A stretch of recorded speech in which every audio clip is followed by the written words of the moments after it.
একজন বক্তা থেকে টিকটকার হয়েছিল, সে পুনরায় আবার ওয়াজে ফিরে এসেছে। এত দ্রুত পরিবর্তন ইসলামের কোনো ব্যাখ্যা আছে কিনা? দেখুন, এই হুজুর হয়ে যাওয়া, আবার মিস্টার হয়ে যাওয়া, এই পাঞ্জাবি আপনার টুপি দাড়ি লাগায় ফেলা, আবার এই ক্লিন শেভ করে ফেলা, বিশেষ করে ওয়াজ মাহফিলে ওয়াজ করে মানুষকে নসিহত করতেছে, আবার সেই লোক টিকটকার হয়ে যাচ্ছে, আবার তওবা করে ফিরে আসছে। তওবা করে ফিরে আসছে, সেটা তো অ্যাপ্রিসিয়েট যোগ্য। অবশ্যই তওবা করে যদি তিনি ফিরে এসে থাকেন, সন্দেহাতীতভাবে সেটাকে অ্যাপ্রিসিয়েট করতে হবে। আল্লাহ তাকে তওবার উপরে টিকে থাকার তৌফিক দান করুক, আমরা দোয়া করি। কিন্তু এই যে দ্রুত পরিবর্তন, এটার কারণ কি? কারণ হলো পাকার আগে মাইকের সামনে চলে আসা। পাকার আগে মাইকের সামনে চলে আসা, এই কথাটা আমি এর আগেও একাধিকবার বলেছি। আমাদের এখন এমন এক ভাইরাল রোগে ধরছে যে সবাই আমরা ভাইরাল হওয়া দরকার, ভাইরাল হলেই সাকসেস, প্রচারেই প্রসার। অতএব কিভাবে ভাইরাল হব, সেটা যদি মানুষের গালি খাইয়া ভাইরাল হওয়া যায়, সেটা যদি মন্দ কিছু দিয়ে ভাইরাল হওয়া যায়, ভাইরাল হলাম দিন শেষে।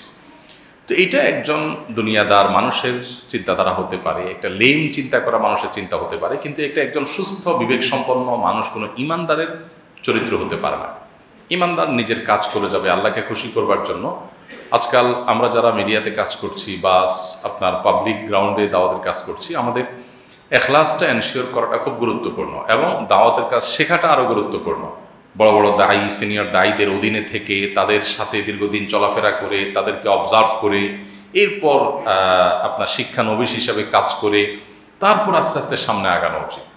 আমরা আপনাদেরকে এর আগেও একাধিকবার বলেছি যে এখনকার একটা বড় সমস্যা হলো, আমরা পাকার আগে সবাই কাজ শুরু করে দিই। ডাক্তার বলেন, ইঞ্জিনিয়ার বলেন, আর আলেম ওলামা বলেন, সব ক্ষেত্রেই যেন একই অবস্থা, যে কাজ শেখার চেষ্টা কারণ নেই। আমি কোনো রকম একটু মাদ্রাসায় পড়েছি তো আমি ওয়াজ শুরু করে দিচ্ছি, একটু গলার সুর ভালো আছে, কথা বলতে পারি, আল্লাহ তাআলা বলার শক্তি দিয়েছেন, বস আমি এবার বক্তা হয়ে যাচ্ছি। কারণ বক্তা হলে খুব সহজে মানুষের বাহবা পাওয়া যায়, ভালোবাসা পাওয়া যায়। আল্লাহ মাফ করুন, এই মানসিকতা আমাদের পরিহার করা উচিত। যারা তরুণ উদীয়মান আছেন, মাদ্রাসায় পড়ছেন বা পড়বেন, দাওয়াতি ফিল্ডে কাজ করবেন, তাদের প্রতি আমার উদাত্ত আহ্বান। এমনকি যারা জেনারেল ব্যাকগ্রাউন্ড থেকে এসে দাওয়াতি কাজ করছেন, তাদেরকে আমরা বলতে চাই, প্লিজ এক বা একাধিক বিদগ্ধ, সিনিয়র, বিচক্ষণ, আল্লাভীরু, নিষ্ঠাবান আলেমের সাথে সান্নিধ্যে থেকে দাওয়াতি কাজ শিখবেন এবং পরামর্শ করে করে আগাবেন, এবং একাধিক ব্যক্তি আপনাকে মনিটর করে ভুলগুলো ধরায় দেওয়ার জন্য লোক রাখবেন, সম্ভব হলে একাধিক উপদেষ্টা নিয়োগ দিবেন। এটা খুবই জরুরি একটি কাজ। আমরা আমাদের অফিসে ফাউন্ডেশন থেকে আমরা দাওয়াতি কোনো কাজ করার আগে বিশেষ করে যেটা নিয়ে মনে হয় যে পরামর্শ করা দরকার, আলহামদুলিল্লাহ আমরা পরামর্শ করি। একটা টিম রয়েছে, সেই টিমের সাথে আমাদের পরামর্শ, বোঝাপড়া, আলাপ আলোচনা হয়, তারপর আমরা সেটার কাটছাট করে বা পর্যালোচনা করে তারপর একটা সিদ্ধান্তে যাওয়ার চেষ্টা করি। কারণ এককভাবে আমরা দিন শেষে মানুষ, আমাদের অনেক ভুল হয়, সেগুলো যদি না হয় কমিয়ে আনা সম্ভব হয়। কারণ সাদা কাপড়ে দাগ লাগলে নজরে পড়ে বেশি। এখন একজন আলেমের যদি ভুল হয়, সেটাকে মানুষ অনেক বেশি হইচই করে, কারণ আলেম থেকে মানুষের প্রত্যাশা থাকে এর বিপরীতটা। এই জন্য যারা দাওয়াতের কাজ করবেন, তারা মেহেরবানি করে কাজগুলো শিখবেন। এই যে দ্রুত পরিবর্তন কেন হয় আপনি বলেছেন, এটা কেন হয়? কারণ হলো যে পাকা ছাড়া মাইকের সামনে চলে আসছে, অনেক পাকলে, অনেক সময় নিলে তখন পরিবর্তনটা এত তাড়াতাড়ি হতো না। মানুষকে হেদায়েতের কথা বলবো, আমার নিজের হেদায়েতের জন্য আমার কতটা প্রস্তুত করেছি আমি নিজেকে, এটা দেখা দরকার, তাই না? চুলার ইট আর চুলোর মাটি আর আপনার ভাটায় পোড়ানো ইট, পার্থক্য কি? চুলোর মধ্যে, মাটির চুলোতে যে মাটি থাকে না চুলোর ভেতরে, এগুলো আগুনের মধ্যে থাকে একদিন দুই দিন না, 2 বছর, 5 বছর, 10 বছর মা চাচিরা ওই চুলো রান্না করছে। তো সেখানে কিন্তু কাঠের আগুনে পুড়ছে এই মাটিটা, বছরকে বছর পুড়ছে, 8, 10, 20 বছরও পুড়ছে, তাই না? এরকম পুরাতন চুলাতে। এরপরে এটা ইটের কালার হয়ে যায়, কিন্তু চুলার একদম ভেতরের এই মাটিগুলো কিসের কালার হয়? ইটের কালার হয়। কালার ইটের হয়, কিন্তু শক্ত কিন্তু ইটের মতো কোনোদিনই হয় না। এটা মাটি, ওই মাটি পানিতে ফেলবেন গলে যাবে, একটু জোরে ফেলবেন দেখবেন ভেঙে গেছে, তাই না? আর একটা ইট, মাটির ইট, একই মাটির ইট হয়তো বা কাছাকাছি প্রকৃতির, ইটের ভাটায় মাত্র নির্দিষ্ট একটা সময় পোড়ানো হয়েছে, সেটা কয়েক ঘন্টা, তাই না? নির্দিষ্ট একটা সময় পোড়ানো হয়েছে। এরপরে এটা এমন শক্ত হয়, এরপর বছরকে বছর যদি পানিতে ফেলে রাখা হয় আর কখনো সেটা গলে না। পার্থক্য কোন জায়গায়? যে ভাটার ইটটা নির্দিষ্ট নিয়মে নির্দিষ্ট সময় ধরে সেটাকে পোড়ানো হয়েছে, আর চুলোর ইট কোনোদিন আধা ঘন্টা পুড়ছে, আবার 8 ঘন্টা পড়ে নাই, আবার 1 ঘন্টা পুড়ছে, আবার 10 ঘন্টা পড়ে নাই। নিয়মতান্ত্রিকভাবে পোড়াপড়ি হয় নাই।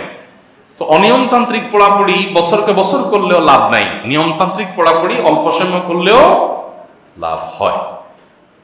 যারা মাদ্রাসা পড়েছেন, জেনারেল ব্যাকগ্রাউন্ড থেকে আসছেন, ইসলাম প্রচারে কাজ করবেন, এই নিয়মতান্ত্রিক পড়ার অধীনে আপনাকে আসতে হবে। সিনিয়রদের অধীনে একটা পিরিয়ড পার করে শিখে তারপরে আপনি ইট হয়ে তারপরে যাবেন, তাহলে আপনার পরিবর্তন এত সহজে হবে না। আর চুলোর ইটের মতো একটু পড়ছেন, নেট ঘাটাঘাটি করে একটু পাইছেন, আরেকজন ওয়াজ থেকে একটু কপি করছেন, ওখান থেকে একটু কপি পেস্ট মেরে দিচ্ছেন, এরপর একটু ক্যামেরা লাগায় ভাইরাল হয়ে গেলেন।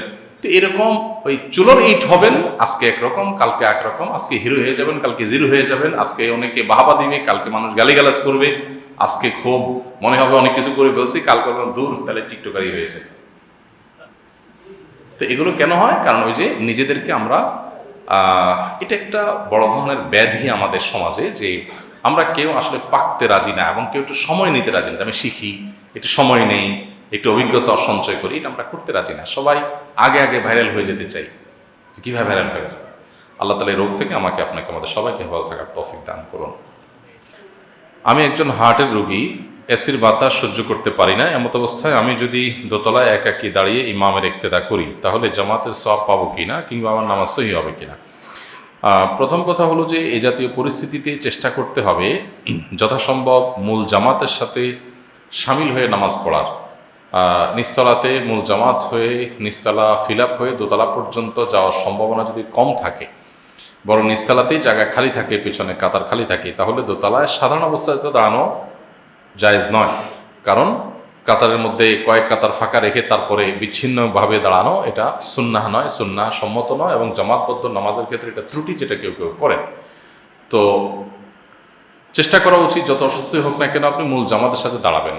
চেষ্টাটা বিভিন্নভাবে হতে পারে, যেমন মসজিদ মুসল্লিরা যখন আসেন, জামাত যখন শুরু হয়, ঠিক শেষ মুহূর্তে আপনি আসলেন, আপনি দোতলা অপেক্ষা করলেন, বারান্দা অপেক্ষা করলেন, জামাত দাঁড়িয়ে গেল, তখন তাড়াতাড়ি আপনি ঢুকে গেলেন, ঢুকে আপনি জামাতে সামিল হবেন। জাস্ট ওই 7-8 মিনিট 10 মিনিট সময়, এই 10 মিনিট সময় আপনার খুব বেশি অসহনীয় পর্যায়ে অসুবিধা হওয়ার কথা নয়।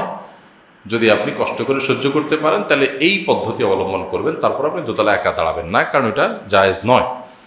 যদি এমন হয় যে না আপনার এখানে কোনোভাবেই সামিল হতে পারছেন না, ওই 10 মিনিটই আপনার সহ্য করা যাচ্ছে না, কষ্ট হচ্ছে, তাহলে সেক্ষেত্রে আপনি সম্ভব হলে অন্য কাউকে নিয়ে বারান্দায় দাঁড়ালেন বা দোতলা দাঁড়ালেন, সেটা জায়েজ হতে পারে শর্ত সাপেক্ষে।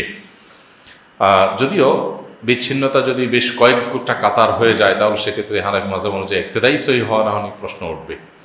তো যদি এত বড় জটিলতা দেখা না যায় যে দোতলা আপনি একাকি দাঁড়াতে হচ্ছে, তো সাথে কাউকে নিয়ে দাঁড়াতে পারলে বেটার, সেটা করতে পারেন। আর যদি সেটা একান্ত করতে না পারেন, তাহলে যদি কাতার এরকম বড় কোনো গ্যাপ তৈরি না হয়, 1-2 কাতার খালি আছে, অবস্থা আপনি দোতলা দাঁড়িয়েছেন বা বারান্দা দাঁড়িয়েছেন, ইনশাআল্লাহ নামাজ হয়ে যাবে।